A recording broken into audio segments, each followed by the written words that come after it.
What's up guys? Welcome back to my channel. So today's video we are going to share with you what were the requirements when we fly via Qatar Airways to Ireland.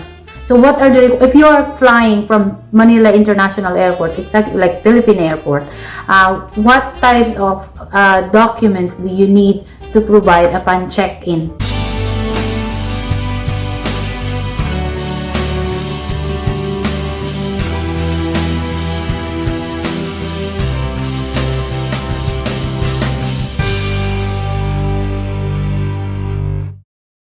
What were the requirements when we fly via Qatar Airways to Ireland?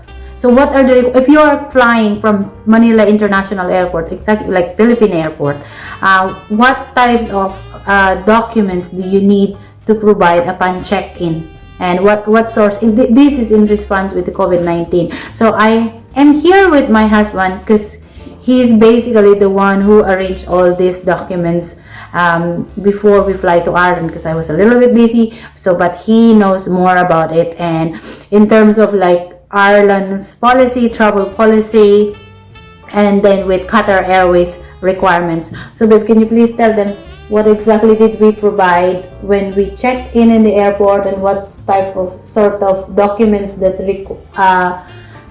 required by Ireland? What like the restriction in response to this COVID-19? Sure, well, we just have to outline that this assumes that you've already got your visa or your short-term visa or your long-term visa already secured with the Irish government. Okay, so if that's all done, then the next, you need two things basically to get through Irish immigration to get into the country during this COVID-19 epidemic. That's your negative PCR test, RT-PCR test, and your COVID-19 locator form must be completed.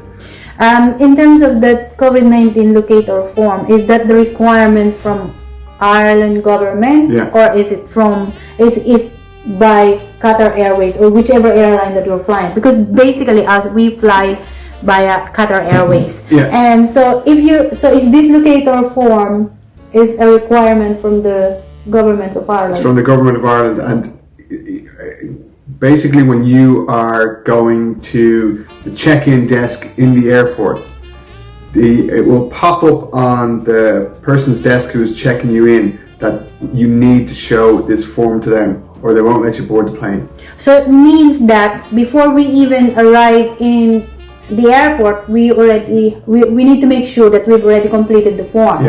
And where do they get that form? That form, we'll give the link below in the notes. But it's a it's www.gov.ie link. All right. But it's a very easy form to fill in. Basically, you have to give. You must have an Irish phone number that you're going to reference, for the Irish government if they need to contact you, as well as an email address. And also you need a legitimate address where you're going to stay, and I think a couple of other things, but they're the main things that you actually need. Let me just show them the form myself. It's a pretty easy form to fill in, but it's just so in the 14 days after you arrive in Ireland, if they need to contact you, or if they need to find you, or any of these prevalent details that they need to look up about you in that 14-day period after you arrive, that they can get in touch with you. So it's really important that you have an up-to-date Irish phone number, that they can contact you, email address, and a legitimate lodging address, or wherever you're staying or wherever you're residing in Ireland for those first 2 weeks. Okay, and when we arrive in Ireland, like in terms of Ireland's requirement regarding this quarantine, what was the mandatory quarantine days in Ireland when they arrive? Because we are, Philippines is always like in a group A, as they say. It's the high risk group. Because the cases in the Philippines are really high.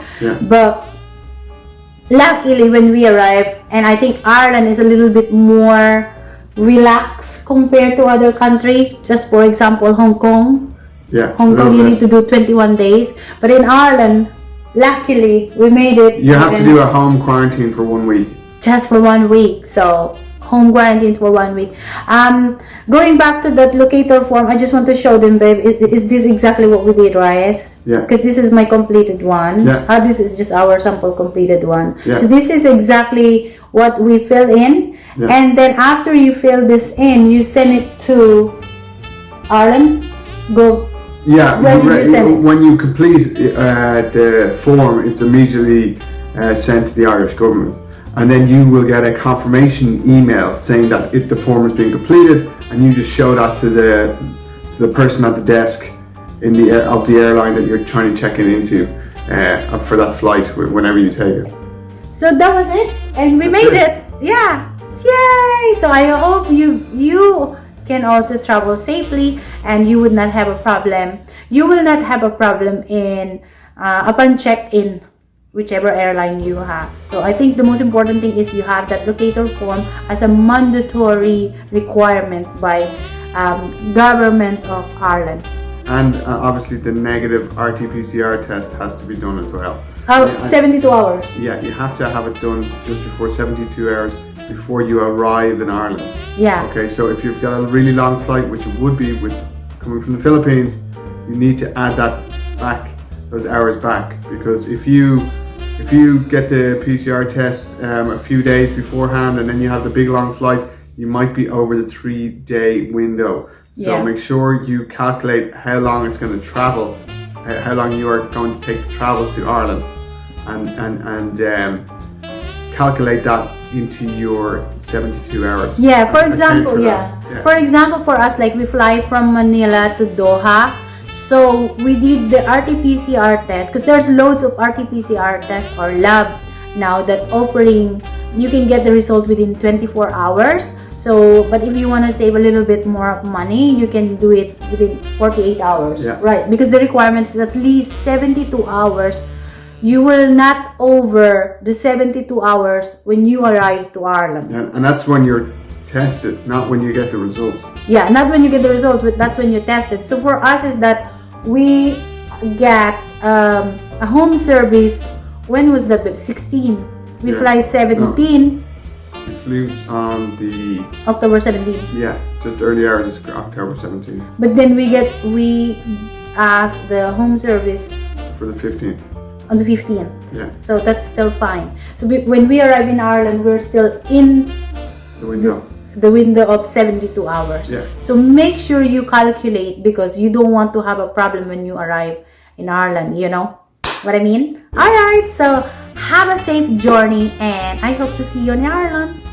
Bye for now. Bye. Please do check out my other videos also, where I talk frugal living tips, rental investment in the Philippines while you work abroad, and some of my traveling tips also.